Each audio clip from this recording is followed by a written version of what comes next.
It started with a visit. No cameras. No official schedule. No stylist-approved outfit or PR escort. Just Shen Yue, walking quietly through the back entrance of a private medical facility in Beijing. And somewhere down that sterile, echoing hallway, Dylan Wang was waiting. No one knew she was coming. Not even Dylan's management team. She'd heard about his condition through a mutual friend. The details were vague. Exhaustion? Dehydration? Maybe something worse. But it didn't matter. All she knew was that he was in a hospital bed, and she needed to see him. She didn't ask permission. She didn't alert the media. And yet, the consequences of that visit would be louder than anything either of them could have predicted. The agency was furious. Within hours of Shen Yue's exit, the whispers began. She wasn't cleared to be there. She caused a disruption. This isn't good for his image. But here's the thing. No one saw disruption. They saw tenderness. A quiet moment. An actress with her head slightly bowed, exiting with puffy eyes and clenched hands. A woman who'd stayed just long enough to hold his hand, and then walked out alone. But the agency didn't see it that way. They saw headlines brewing. They saw rumors they couldn't control. They saw a brand in jeopardy. And to them, that was unacceptable. The call to Shen Yue's team came that same afternoon. Polite, at first. We understand the emotional nature of her visit, but please advise her not to comment publicly. Then came the real message. She's not good for his image right now. It wasn't the first time they'd said it. Behind closed doors, her name came up often. Too carefree. Too unpredictable.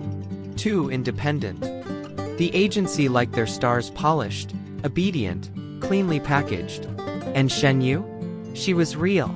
They tolerated her presence during Meteor Garden. When the ratings soared, they smiled through press events. Let the rumors run. Let the fans fantasize. But the moment the cameras stopped rolling, the distance began. Every time Dylan tried to stay close, there was resistance. You're entering a global market now.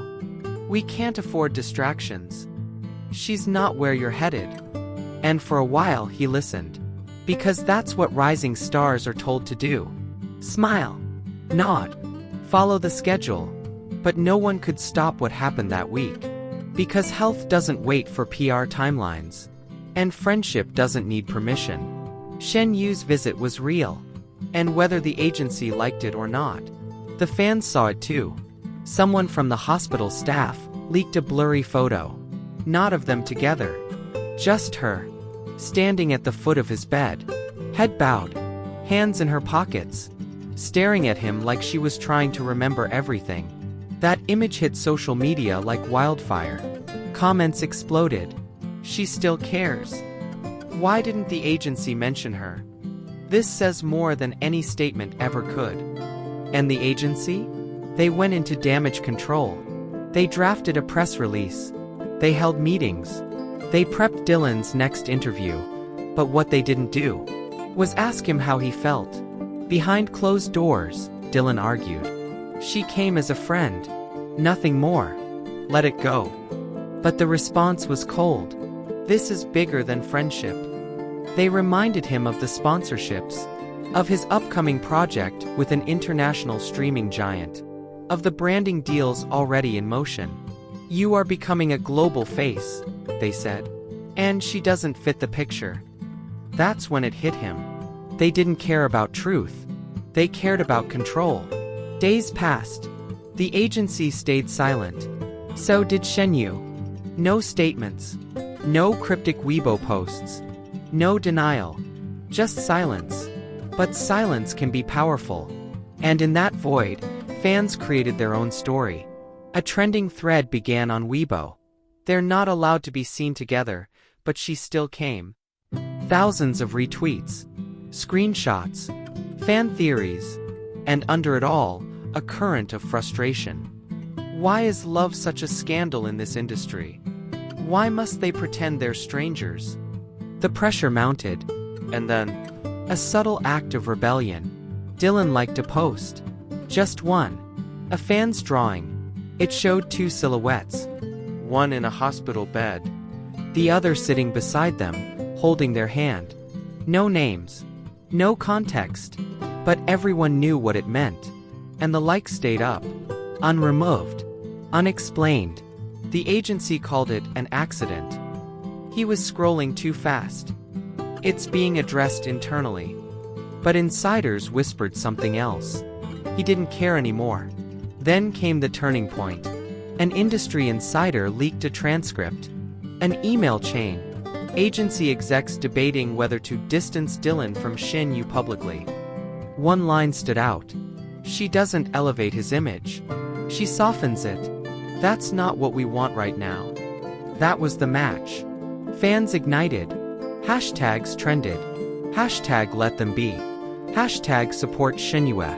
Hashtag Dylan has a choice. And finally, Shen Yue broke her silence.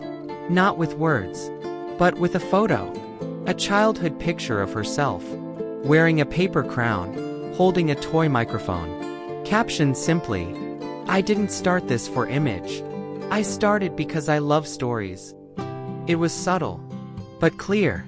A reminder that she didn't sign up to be a symbol. That she was a storyteller, not a brand extension. And Dylan?